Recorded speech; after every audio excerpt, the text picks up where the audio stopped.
Oh boy.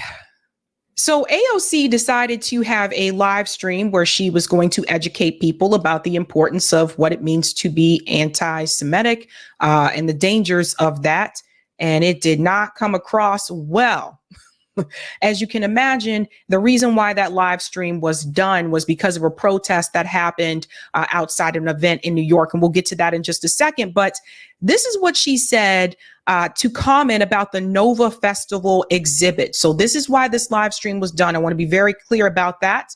So she tweeted this first.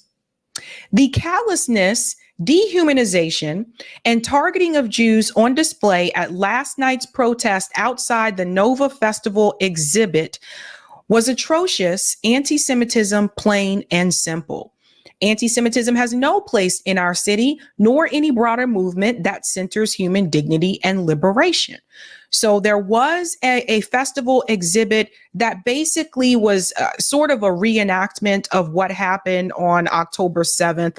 But there are some things that were a part of that exhibit that will explain to you why people were protesting the exhibit. So AOC leaves that out. We'll come to the Max Blumenthal in just a second. So if we go to the article here, it says pro-Palestinian protests moved through Manhattan on Monday night, resulting in 3 arrests. The demonstration started off in Union Square, but protesters ended up taking over a subway station and disrupting service. Then they took the train to Wall Street, where a large crowd gathered outside the Nova Music Festival exhibition. The Nova exhibit pays tributes to the victims of the October 7 attack on the Israeli Music Festival. So that is what that was about there. And then it goes on to say that the NYPD chief of transit defended the actions of officers on social media, writing when well of 100 plus people enter a subway station at a time, with some people yelling and chanting, some acting disorderly, and some entering illegally by jumping the turnstile. I'd say it's only appropriate that the police officer got involved to determine what was going on. So first of all, that sounds like normal New York City activity to me. When I lived in New York, it wasn't uncommon for everybody getting off the train once at a time. Was it uncommon for people to jump over the turnstile? No, it was not. This was not a new thing. So to me, that sounds like just old New York. That's what that sounds like to me. Sounds like old New York. So Max Blumenthal decided to, basically call out AOC about this. And Max Blumenthal said, "We know you're not allowed to do it, but it's still worth noting. You have noting." Oh, I think it means nothing. Oh, sorry. Still worth noting. You have nothing to say about the open calls for genocide of Palestinians and Muslims posted inside the exhibit. You're always quick to condemn anti-Zionists, though. So this is something that she's leaving out. The reason why those protesters were there is because of some of the language and rhetoric that was used against the Palestinian people. And we'll show you some of those images here so you can see it for yourself. So it says, "Our unity will let your heel. The Gazans are all Amalek." So we all remember this. This is the same thing that Netanyahu said. They should be wiped off the face of the earth. So this is some of the art that was at that exhibit. I'll show you another one here. This one says, "Treat them as they treat us. That is the only language they understand." You see this? So this is what they were protesting. "May God avenge their blood." We go again. "I am struck by hope and beauty of the will to survive." It goes on to say here, "I am filled with shame and embarrassment that Muslim people are our cousins. I can't comprehend on Allah, who is proud of his children and Muhammad's descendants." I think that says, "May the love of life of the Nova of Israel overcome the evil of that one's hard to read, but I think that's Islam at the end there." So this is why the protest of that exhibit took place in the first place. They were protesting because of the rhetoric that was displayed against the Palestinian people. But AOC had nothing to say about that, nothing to say about that at all. And so she decided to do this live stream. And it's a hot mess. And we'll point out some of the people in this live stream. Like, it looks like it was some type of a hostage video of herself. It looks like AOC here was held hostage and forced to do this video. It reminds me of the video that Mila Kunis and Ashton Kutcher did after their co-star from that 70s show was found guilty of assaulting women. Right. It reminds me of that video, which was really cringe, by the way. But let's get into this and I'll show you this woman over here, Amy Spitalik. Amy, she's former ADL. So these you'll see. Let's just get into it, right? So look at this. Anti-Semitism is an assault on our values as Americans and especially as progressives. Anti-Semitism is also a threat to a community that is a vital partner in our struggles against injustice. So when the Jewish community is threatened, the progressive movement is undermined. So let's pause there. Who was threatened based on the images that I just showed you? What about the threats that were made towards the Palestinian people? Not once does she do that. I don't see a live stream for her to call out the Islamophobia that was displayed against the Palestinian people. I don't see AOC doing a live stream for that. No.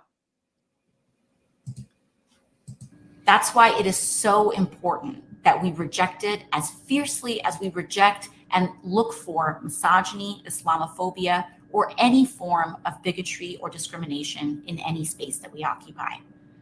Right now, anti-Semitism is on the rise in America and across the world. So notice how she tried to add in Islamophobia there, but the event itself is about anti-Semitism. So she just kind of slides it in there to say, well, I mentioned it, but that's not what the live stream was about. So here is AOC seriously trying to both sides genocide. And some people said, well, you know, we're being too hard on her for this. No, we're not. Again, there is one group that is in power. The other group is not. OK, so Gazans are not trying to genocide Israelis. The IDF and Netanyahu, they are trying to they're genociding the Palestinian people. They want them gone. And you can just look at those images of the messages that were posted at the exhibit, and it shows you they want them all gone. But when it is time to send a message to the people, when it's time to make a video about this type of discrimination, this type of pain, this type of behavior, she decides to make the video about anti-Semitism.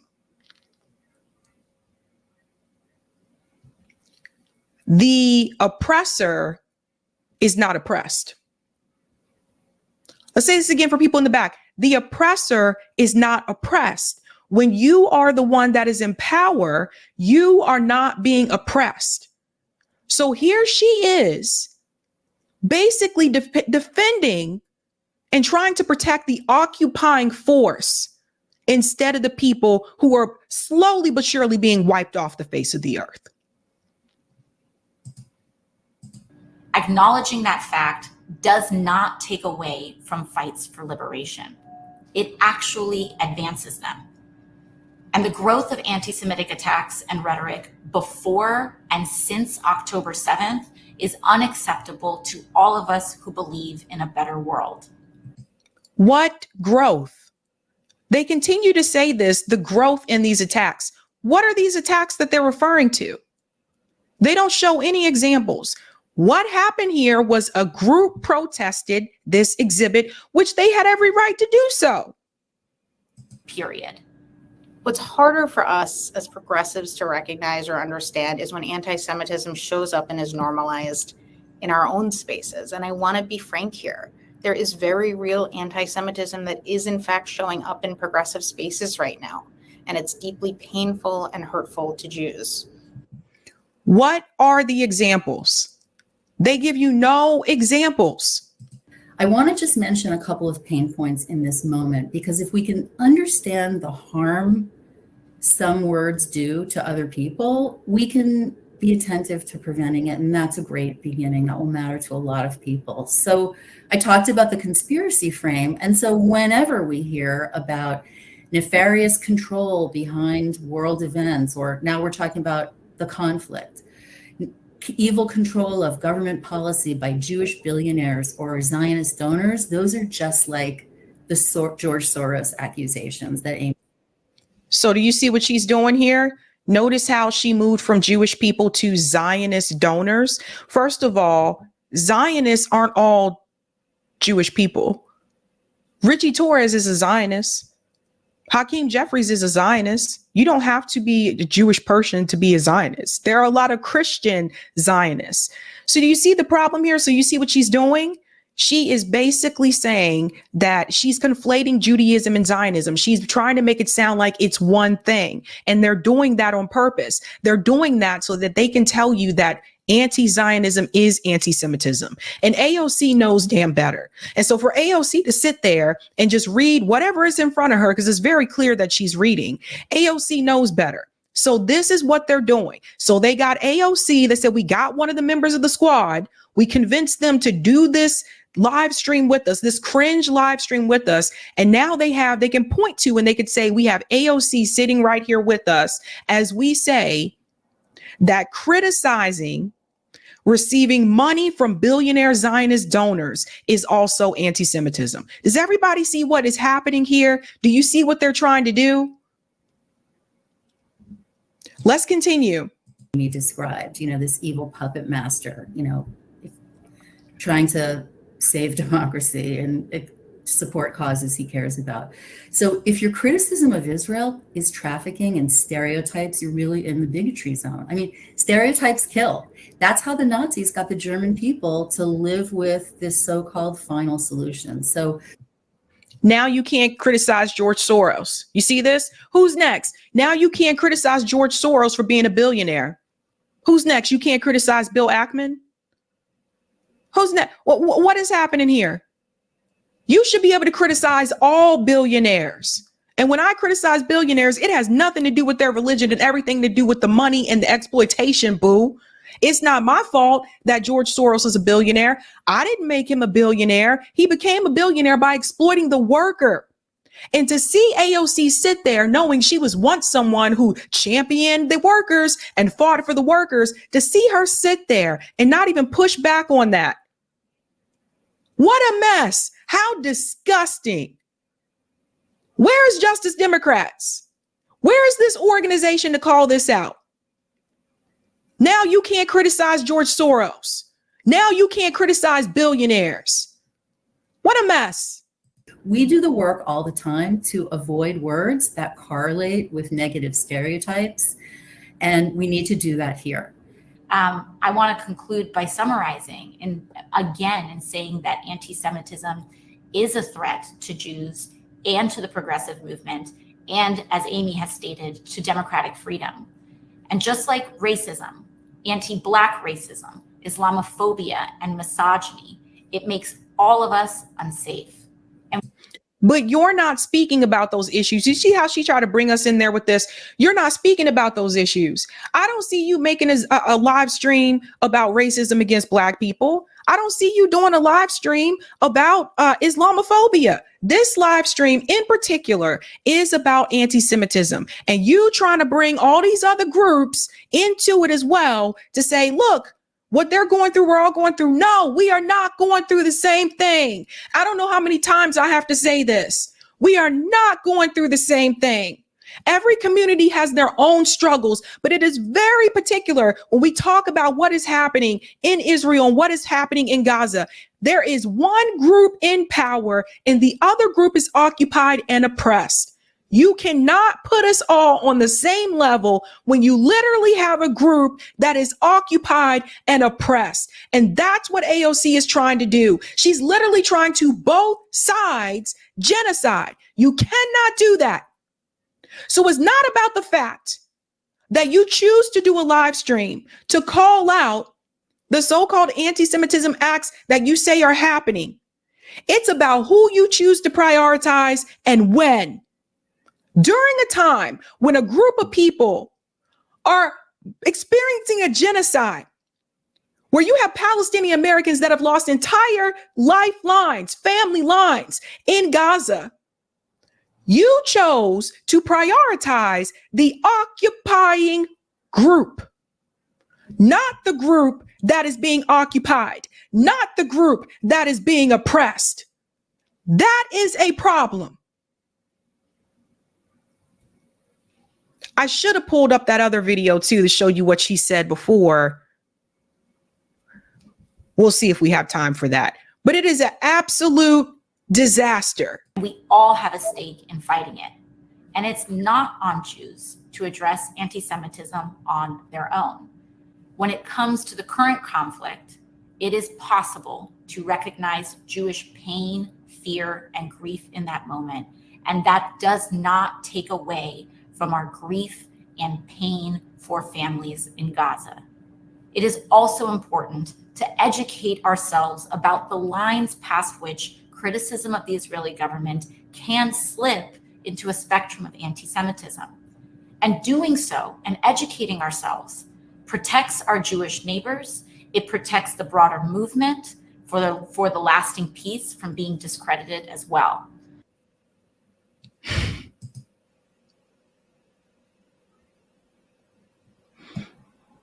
Thank you, David. AOC, CIA, AIPAC is all connected. Voting for AOC, supporting AOC has been an absolute joke. There's one more piece that I wanted to show here. I want to make sure this isn't the same part. I think this is another part here. Very fascinated about a lot of your work at the intersection of anti-Semitism and what that means in the context of American democracy.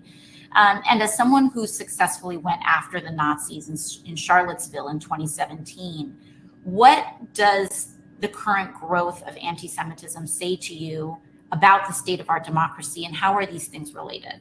Yeah, look, anti-Semitism is, as you know, Deborah Lipstadt often says, the canary in the coal mine when it comes to democracy and the erosion of our democracy. And so we've talked a lot about how it works, right? Not just a form of racial, religious, ethnic bigotry, but this pernicious conspiracy theory that is intended to divide our communities, to sow distrust in our democracy, our institutions. Pause. Because she said something about dividing communities, and this is something I want to focus on, right? And you'll find out who she is in just a second. Divide our communities.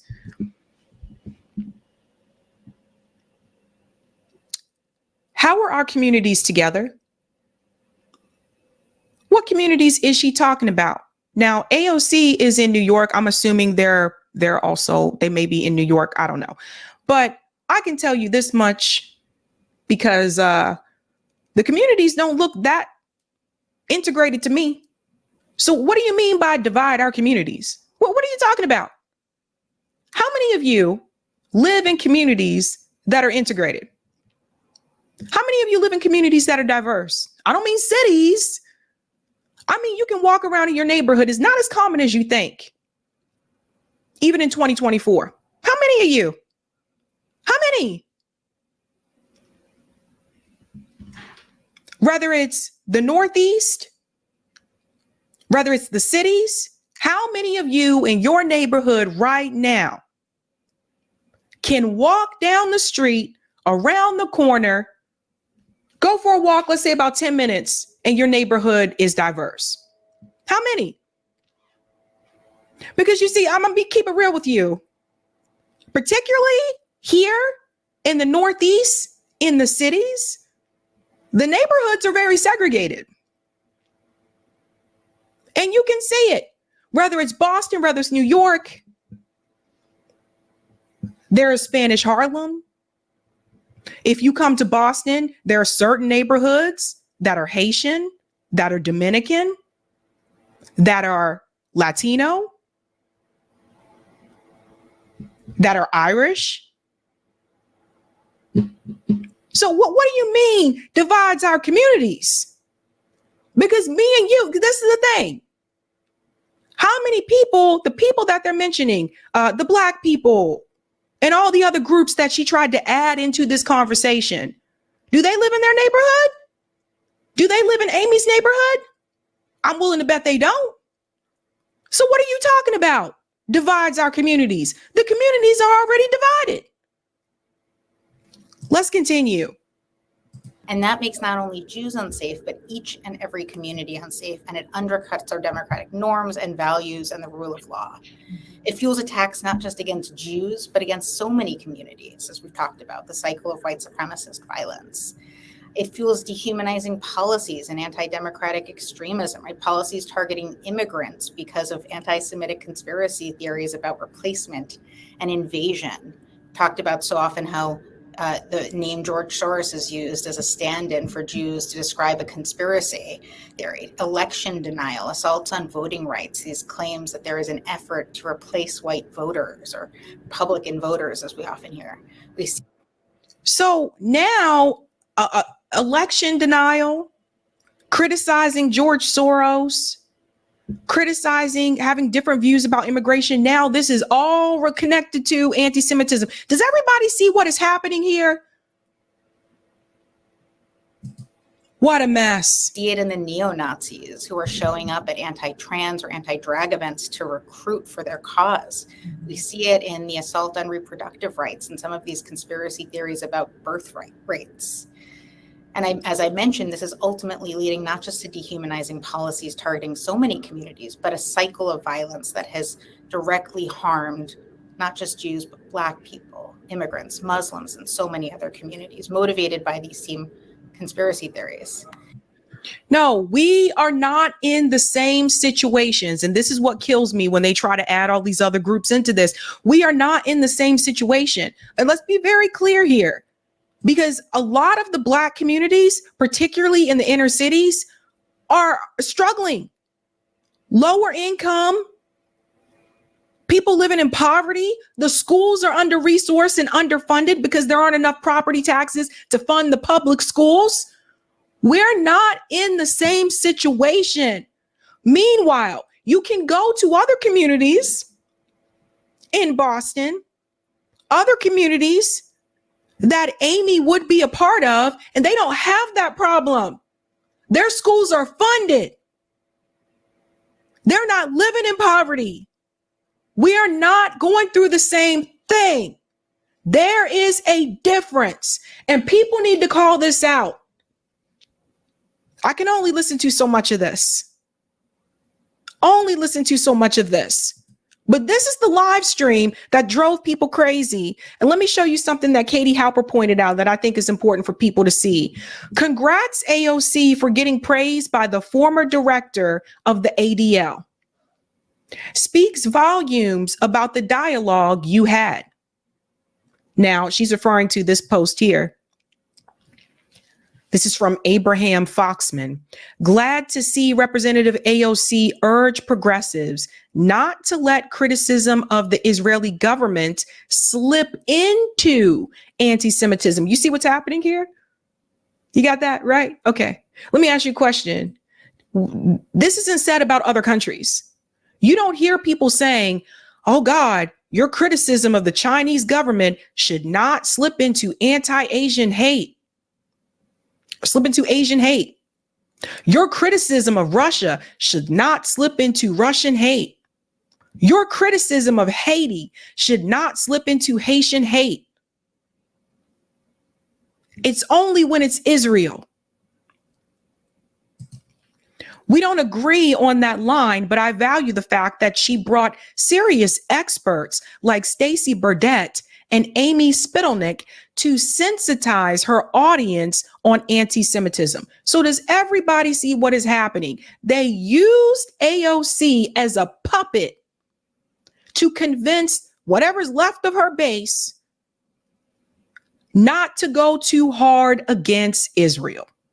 That's exactly what they're doing, not to go too hard against Israel. So they had to pick someone like either AOC or Ilhan Omar or Cori Bush, which those two probably wouldn't do it. We know Rashida Tlaib isn't going to do it. So who do they grab? AOC, also because she's one of the more popular members of the squad. So they get her. Let's get her to convince the young people not to be so hard on Israel. That's what that is.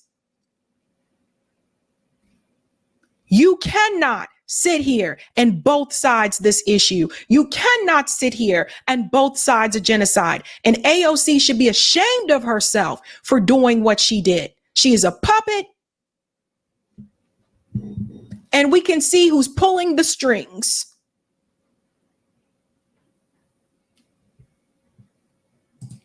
What a mess.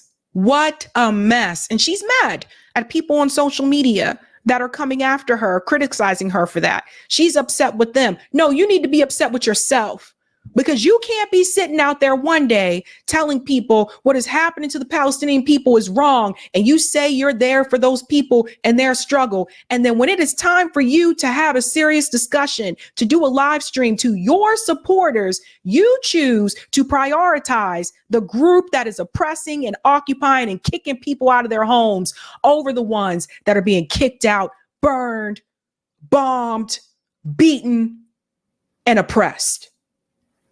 Shame on you. Shame on you. It's disgusting. What a joke. You know, if I could go back years time, if I could go back in time, I would have never donated to AOC. I would have never supported that woman. What a mess.